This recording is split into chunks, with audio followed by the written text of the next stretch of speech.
রাগের মাথায় আপনি সন্তানকে বললেন তুই মর, ফেরেশতারা বলল আমিন। তোর ভবিষ্যৎ অন্ধকার, ফেরেশতারা বলল আমিন। রেগে মেগে আপনি আপনার মেয়েকে বললেন জীবনেও তোর কপালে স্বামীর ভাত জুটবে না, ফেরেশতারা আবারও বলল আমিন। আচ্ছা, আপনি না সেই ব্যক্তি যে তার নিজের জীবনের চাইতেও সন্তানকে বেশি ভালোবাসেন?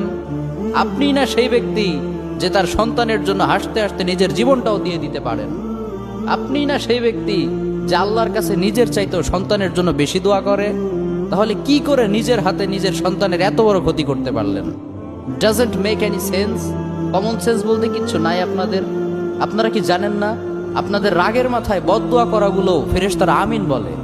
দাওয়াতুল ওয়ালিদ আলা ওয়ালাদি, বাবা মা তার সন্তানের জন্য যেই দোয়া করে সেটা ভালো হোক কিংবা বদদোয়া হোক, আল্লাহ সেটাই কবুল করে নেয়। এজন্য খবরদার, নেভার কার্স ইউর চিলড্রেন। রাগের মাথায় কখনো সন্তানকে অভিশাপ করবেন না। খুব বেশি রাগ উঠে গেলে তার জন্য উল্টা